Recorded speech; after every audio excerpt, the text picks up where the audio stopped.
자, 6번 문항 보면 이제 우리가 문제부터 읽는 거는 출제자의 의도를 파악한다는 거 있죠. 그래서 윗글을 바탕으로 할 때, 그래서 윗글을 바탕이라는 것은 윗글이 근거다라는 거예요. 그러니까 여러분들의 배경 지식을 푸는 것이 아니라 윗글이 근거다라고 이야기를 했고, 자, 그 다음에 이제 보기에 기역 디귿에 들어갈 말, 빈칸 추론 문항이에요. 그렇죠? 그래서 지금 보면은 빈칸 추론을 해봐라 라는 거고, 빈칸 추론은 빈칸의 앞뒤에 힌트가 있어요. 이거 힌트를 먼저 찾고, 이 힌트, 즉 빈칸의 앞뒤에 있는 이 힌트가 어느 문단에 존재하느냐라는 거예요. 어느 문단에.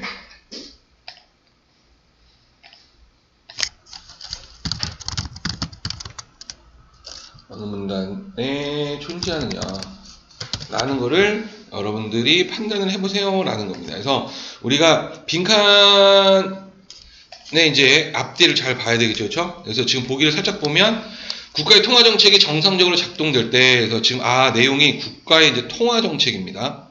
자, 그리고 중앙은행의 주체네요. 기준금리를 기업, 그럼 시중의 유동성이 니은, 화폐의 가치가 디귿. 그래서 힌트가 뭐예요? 기준금리, 시중의 유동성, 화폐의 가치, 얘네들의 관계를 따져보세요 라는 거였습니다. 그럼 지문 안에 기준금리, 시중의 유동성, 화폐의 가치가 어떻게 연결되는지 나타나 있는 문단이 있어요. 그 문단을 적용하면 우리가 된다라는 거. 자, 7번 문항으로 한번 가보면 유동성 함정에 대해 이해한 내용으로 적절한 게 무엇이냐라고 이야기를 했고, 그러면 유동성 함정이 지금 네모가 쳐져 있으니까 밑줄하고 똑같이 우리가 볼 수가 있겠죠. 그래서 지금 보면은 5번째 문단, 즉 마지막 문단의 밑에서 넷째 줄에 나와 있습니다. 그래서 5문단에 지금 보면은 걔가 9째 줄이거든요. 9째 줄에 유동성 함정 이렇게 나와 있어요. 그래서 얘가 바로 여기 위에 이렇게 나와 있습니다. 여기 보면은 유동성 함정 있죠? 그러니까 지금 5번째 문단의 지금 위치를 보면 뒤보다는 앞부분에서 유동성 함정을 설명할 가능성이 높아요. 그러면 이 근거가 5번째 문단이구나라는 거를 우리가 먼저 예측을 하고, 그래서 이거 5문단이 근거겠구나라고 예측을 하고 들어갈 수가 있다라는 거. 자, 그 다음이 8번 문항으로 한번 가보면, 자, 윗글을 바탕으로 경제 주체들이 보기에 신문 기사를 읽고 보일 수 있는 반응으로 적절하지 않은 것은 이렇게 되어 있습니다. 자, 그래서 지금 보면은 윗글을 바탕으로, 그러니까 이 윗글의 내용을 보기에다가 뭐 하는 거야? 적용을 하라고 이야기를 한 거죠. 자, 그리고 이 반응이라고 이야기하는 거는 여러분들의 반응이 아니라 바로 출제자가 선택지에다가 제시를 해놓죠. 그럼 결국에는 우리가 해야 되는 게 무엇이냐면 이 윗글, 여기서 말하는 이 윗글과 선택지, 그렇죠? 반응 사이의 연관성을 우리가 따져주면 돼요. 그 연관성이라고 이야기하는 것은 어느 문단에 언급되어 있느냐, 그렇죠? 어느 문단에 언급되어 있지? 라는 거. 자, 그래서 지금 보기에다가 이제 적용을 한번 해봐라 라고 이야기를 했죠. 자, 그렇게 해서 지금 3개의 문항을 한번 6, 7, 8을 한번 봤습니다. 그래서 이거 통화정책이고 유동성 함정하고 그 다음에 그 경제지문에 해당을 하는구나 라는 거 우리가 예측을 해보고 가볼 수가 있겠네요. 자, 그럼 첫 번째 문단부터 같이 한번 보면서 해봅시다. 왜냐하면 이제 여러분들 기억이 나지 않아요. 그렇죠? 그래서 같이 보면서 한번 봅시다. 자, 경기가 침체되어 가계 소비가 줄어들면 시중의 제품이 팔리지 않아 기업은 생산 규모를 축소하게 된다. 그래서 경기가 침체되면 소비가 줄게 되고, 그러면 기업은 생산 규모를 축소한다. 그 결과 실업률이 증가하고 가계 수입이 감소하면서 소비는 더욱 위축이 된다. 자, 지금 연결관계를 보여주죠. 자, 이와 같은 악순환으로 경기 침체가 심화되면 국가는 이에서 벗어나기 위해 유동성을 늘리는 통화정책을 시행한다. 그래서 국가가 지금 뭐 하는 거예요? 그 유동성을 늘리는 통화정책을 실시한다라는 겁니다. 자, 그래서 첫 번째 문단의 핵심. 경기가 침체가 되면 소비가 줄고 생산이 줄어들게 되고 실업률이 증가하면서 역시 소비가 더욱 위축이 된다라는 거에서 국가는 유동성을 늘리는 통화정책을 한다라는 거예요. 두 번째 문단으로 가서 유동성이라 해서 이제 유동성의 정의를 던져줍니다. 자산 또는 채권을 손실 없이 현금화할 수 있는 정도로 현금과 같은 화폐는 유동성이 높은 자산인 반면 토지나 건물 같은 유동성이 낮은 자산이다. 자, 그래서 얘는 현금화하는 것이 바로 유동성인 거고 그 화폐는 유동성이 높다. 근데 토지나 건물 같은 이 부동산은 유동성이 낮다라고 이야기하네요. 이처럼 유동성은 자산의 성격을 나타내는 용어이지만 흔히 시중에 유통되는 화폐의 양, 즉 통화량을 나타내는 말로도 사용된다. 그래서 통화량을 나타내는 말로도 사용된다는 거야. 가령 이제 예를 들어서 시중에 통화량이 지나치게 많을 때 유동성이 넘쳐난다고 표현하고 반대로 통화량이 줄어들 때 유동성이 감소한다고 표현한다. 유동성이 넘쳐날 경우 시중에 화폐가 흔해지는 상황이므로 화폐의 가치는 떨어지게 된다. 자, 그래서 유동성이 넘치면 화폐의 가치는 떨어진다라는 거예요. 왜? 흔해지기 때문에. 그래서 흔하면 가치는 떨어진다라고 이야기를 한 거죠. 자, 그래서 두 번째 문단에서 보면은 유동성에 대해서 개념에 설명을 했어요. 자, 그리고 유동성이 넘치면, 즉 통화량이 많아지게 되면 화폐의 가치는 떨어진다, 이렇게 연결을 시켰습니다. 자, 세 번째 문단으로 한번 가서 유동성은 금리와 밀접한 관련이 있기 때문에 국가는 정책적으로 금리를 올리고 내림으로써 유동성을 조절할 수 있다. 자, 그래서 이 국가는 금리를 올리고 내리고 하는 걸 통해 유동성을 조절한다는 겁니다. 이때 금리는 예금이나 빌려준 돈에 붙는 이자율로 그래서 이제 금리의 정의를 내렸죠. 이자율이다라는 겁니다. 이는 기준금리와 시중금리 등으로 구분된다. 그래서 기준금리, 시중금리 이렇게 구별을 했어요. 자, 그래서 기준금리는 다시 한번 정의를 내려줍니다. 국가가 정책적인 차원에서 결정하는 금리로 한 나라의 금융 및 통화 정책의 주체인 중앙은행에 의해 결정된다. 자, 그래서 지금은 국가가 중심이고 정책적인 차원에서 결정을 하고 그래서 그 나라의 금융 및 통화 정책의 주체인 중앙은행이 결정한다라는 겁니다. 자, 반면 시중금리는 이제 시중금리를 설명하는데요. 기준금리의 영향을 받아요. 그래서 중앙은행 이외의 시중은행이 세우는 표준적인 금리다. 그래서 결국에 가계나 기업의 금융거래에 영향을 미친다라고 이야기했습니다. 자, 가령 이제 예를 하나 들어주죠. 예시를 통해서 이해하는 거야. 시중금리가 내려가면 예금을 통한 이자 수익 대출에 따른 이자 부담이 줄어 가계나 기업에서는 예금을 인출하거나 대출을 받은 경우 갑자기 재채기가 방해 세력이 있어요. 네. 자, 경향성이 늘어난다. 자, 그래서 시중 금리가 내려가요. 그러면 가계나 기업에서는 예금을 인출하거나 대출을 받으려고 한다는 겁니다. 금리가 낮으니까 은행에다가 돈을 넣어두면 이자가 별로 없어. 그러니까 돈을 빼버리는 거야. 돈을 빼고 다른 데 투자하겠죠. 그리고 기업 같은 경우는 뭐예요? 이자가 싸네? 그럼 돈을 빌려놓는 거야. 미리. 이해됐죠? 자, 그 결과 시중의 유동성은 증가하죠. 그렇죠? 이제 그 시장에 사람들이 돈을 빼오고 기업들로 대출을 받아가지고 이제 시장으로 계속 돈이 들어오는 거야. 자, 반대로 시중금리가 올라가면 이자 수익과 대출 이자 부담이 모두 늘어나기 때문에 유동성이 감소하게 된다. 자, 그래서 세 번째 문단에서 하고자 하는 얘기, 지금 보면은 그 유동성을 이제 금리를 통해서 유동성을 조절한다라고 이야기했고, 이제 금리에 대해서 정의 이자율이다라는 거, 그래서 두 가지 기준금리가 있고 시중금리라는 것이 있어요라는 거. 그래서 시중금리가 내려가면 그 유동성이 증가해요라고 이야기를 했습니다.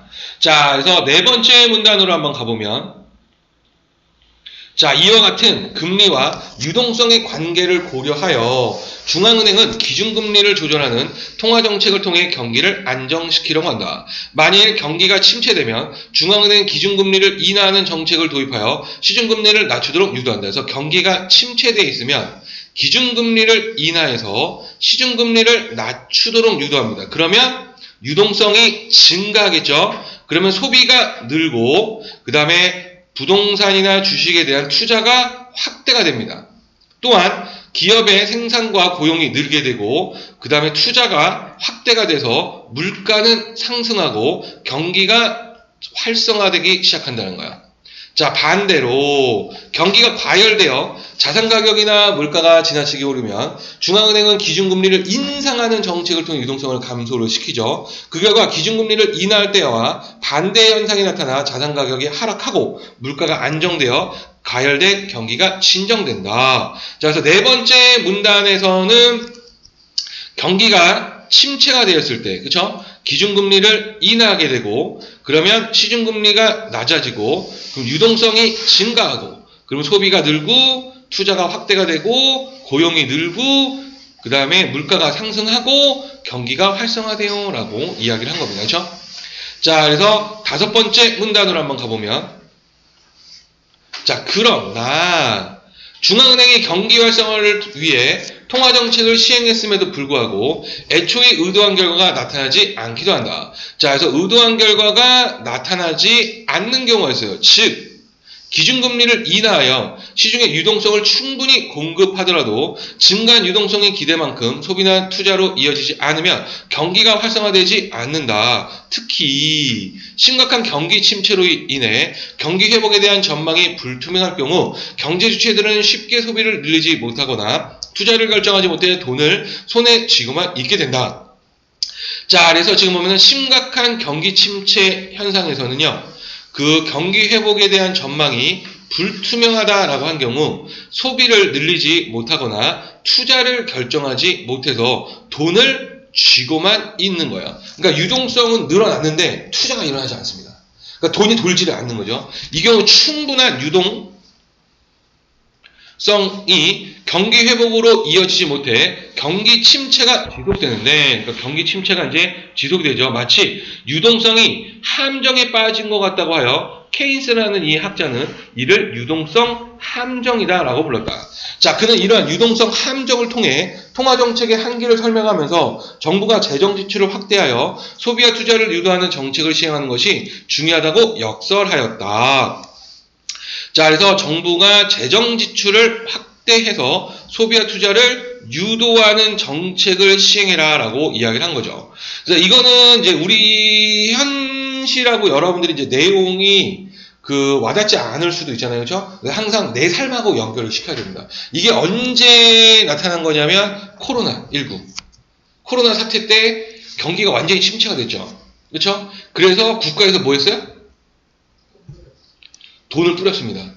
국민에게 상생지원금 해가지고 돈을 막 뿌리기 시작하죠. 유동성을 증가시키는 거야. 소비를 막 촉진시키는 거야. 그럼 소비가 막 촉진시키니까 뭐야? 물가가 막 상승을 하죠. 무슨 말인지 이해돼요? 물가가 막 상승하고 소비가 막 촉진이 됩니다. 자, 그게 지속되다가 이제 어느 정도 경기가 회복됐다라고 싶으니까 뭐 하는 거야? 한국은행에서 금리를 인상합니다. 그렇죠? 금리를 딱 하고 인상하니까 대출하고 이런 것들이 막히게 되고, 그 다음에 금리가 인상이 되면은 이자율이 높아지잖아요? 그러니까 투자자들이 투자가 아니라 뭐 하는 거야? 은행에다 돈을 넣기 시작하는 거야. 이자를 받기 위해서. 그러면 유동성이 또 줄어들게 쫙 하고. 그러니까 이거를 지금 반복을 하고 있는 거고. 그래서 지금 우리나라 현실을 보면은 경기가 굉장히 안 좋잖아요. 그렇죠? 그다음에 이제 미국이 자국 중심주의로 돌아서면서 우리가 수출을 하면서 먹고 사는 국가인데, 미국이라든지 이런 나라 지금 수입에 대해서 관세를 때리고 막 지금 우리나라 수출이 제대로 이루어지지 않고 있습니다. 이런 상황에서 갑자기 미국이 금리를 인하해 버리는 거예요. 금리를 인하해 버리면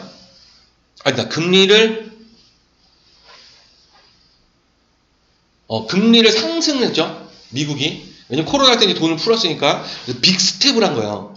너무나 크게 상승을 한 거야. 그러니까 금리가 상승이 되니까 어떻게 돼요? 우리나라에 투자했던 투자자들이 단기 투자성 외국인 자본들이 다 미국으로 빠져나가는 거지. 그럼 우리나라는 갑자기 주식이 폭락을 하게 되고 그 다음에 환율은 막 폭등하게 되고 막 이런 상황이거든. 그러니까 거기에 맞춰서 우리 한국은행도 금리를 막 상승시키는 거야. 근데 아직 우리가 지금 소비가 경기가 침체에서 벗어나지 못한 상황이거든. 그런데도 불구하고 한국은행 어쩔 수 없이 금리를 상승시키는 겁니다. 왜? 투자자들이 너무 많이 빠져나가니까. 그럼 완전히 이제 경기가 위축이 되거든요. 그래서 이제 그거를 방지하기 위해서 한국은행 금리를 상승하고 정부가 뭐 한 거야? 상생지원을 또 때려야 돼. 막 상생지원을 주면서 유동성을 막 증가를 시켜야 되는데, 그래서 이제 파란당은 국민에게 상생지원을 지원해야 된다 라고 주장을 하고 있는 거고, 근데 빨간당은 아니다 라고 이야기를 하는 거고, 그죠? 그래서 그 현실하고 이제 연결을 시켜서 여러분들 보면 돼요. 자, 그래서 보니까 국가의 통화정책이 정상적으로 작동된다 했죠. 중앙은행 기준금리를 이제 하나만 찍어봅시다. 지금 보면은 내리면이 3개, 올리면이 2개예요. 그럼 이제 내리면을 먼저 가봅시다. 가능성이 높은 거죠. 자, 기준금리를 내렸어요. 그럼 시중에 유동성이, 금리를 내리면 유동성이 증가한다. 자, 이거를 우리가 어디에서 알 수가 있느냐 하면, 아까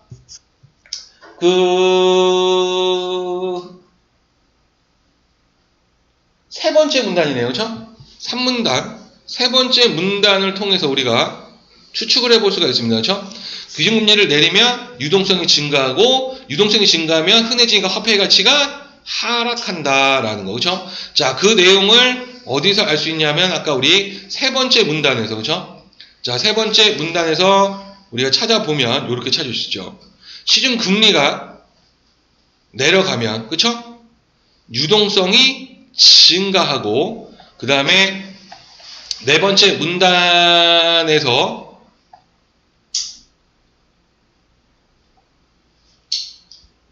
유동성이 증가, 그리고 화폐 가치, 그쵸? 화폐 가치 어디 갔어?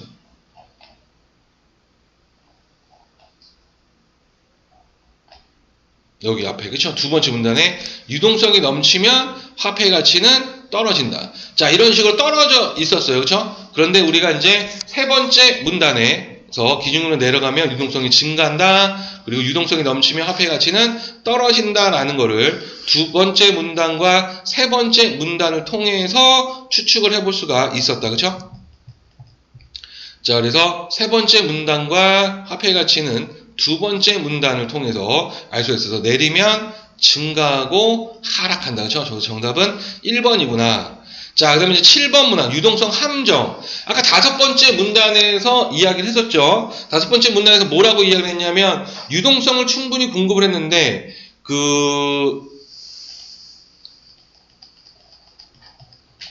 여기서 지금 보시면 유동성을 충분히 공급을 했어요. 근데 심각한 경기 침체에서 전망이 불투명하게 되면 손에 돈을 쥐고만 있다라는 겁니다. 그렇죠? 그래서 그게 하면서 경기 침체가 지속되는 게 유동성 함정이에요 라고 이야기를 했습니다. 자, 그래서 이 부분을 통해서 보면은 1번 한번 보시면 유동성이 충분히 공급이 되었지만 경기 침체가 지속되는 상황이다 해서 다섯 번째 문단을 통해서 우리가 알 수가 있었다는 정답은 1번이구나 라고 판단을 되죠. 자, 그 다음에 8번 문단 한번 보면, 자, 그래서 금융당국 빅스텝 단행 이렇게 되어 있습니다. 자, 금융당국 오늘 빅스텝을 단행하였다 해서 빅스텝이란 해서 기준금리를 한 번에 0.5% 인상하는 것을 의미한다. 자, 그래서 기준금리를 한 번에 0.5% 인상한 게 빅스텝이다라는 거죠. 자, 이거 말고 미국은 금리를 1%포인트 올렸어요. 그래서 빅스텝 다음이 뭐냐면 자이언트 스텝입니다. 자이언트 스텝. 완전히 거인 걸음으로 니들 못 따라오지? 라고 해가지고 빡! 하고 미국이 외국인 투자 들어오세요? 라고 하면서 갑자기 금리 1% 빡! 상승하니까 외국인 투자자들이 막 동남아시아, 우리나라, 일본, 중국의 투자자들이 눈을 딱 뜨고 해가지고 다 빠져나가는 거야. 이해되죠? 자, 근데 이제 그것도 문제가 이제 생깁니다. 자, 이처럼 금리를 큰 폭으로 인상한 것은 과도하게 증가한 유동성으로 인해서 물가가 지나치게 상승을 하고 부동산 주식 등의 자산 가격이 급등했기 때문이다. 그래서 빅스텝을 통해서 금리를 인상을 해서 유동성을 감소를 시키려고 했다라는 거죠. 자, 그러면 자, 적절하지 않은 걸 골라보면 보세요. 소비자 입장에서는 자, 위축된 소비 심리가 회복이 되어 지금보다 물가가 오를 수 있으니 자동차 구매 시기를 앞당겨야겠고 있습니다. 그래서 첫 번째, 소비 심리가 회복이 된다 이렇게 했는데 지금 보면은 유동성 과도하게 증가한 유동성을 낮추려고 하는 거잖아요. 그렇죠? 자, 그러면은 유동성이 낮아졌다, 적어졌다라고 얘기하는 소비 심리가 회복되는 게 아니죠. 그렇죠? 시중에 돈이 덜 풀렸으니까. 즉 금리가 인상이 되니까 대출받기가 힘들어요. 이자 부담 때문에. 자, 그 내용이 어디에 나와 있었냐면 네 번째 문단에서, 그렇죠? 얘가 지금 보면 우리가 이제 네 번째 문단을 통해서 보면 알 수가 있었다라는 거에서 4문단으로 한번 가보면 뭐라고 이야기를 했냐? 자, 그래서 지금 보면은 금리를 낮추면, 그렇죠? 유동성이 증가하고 이렇게 되는 거고, 반대로 과열되면 그 금리는 인상을 하게 되고 유동성을 감소시킵니다. 그렇죠? 그래서 자산 가격이 하락하게 되고 투자가 줄어들고 소비가 줄어들어요. 그렇죠? 그래서 네 번째 문단을 통해서 확인을 한번 해보면 결국에는 소비 심리가 위축이 될 거고 그 다음에 물가가 잡힐 겁니다. 그렇죠? 물가가 잡힐 거고 그래서 자동차 구매 시기를 앞당겨야겠고 이렇게 했는데 앞당겨서는 안 된다. 그렇죠? 정답은 2번이다. 이렇게 해볼 수가 있겠습니다. 자, 여기까지 혹시 질문 있으신 분? 음성형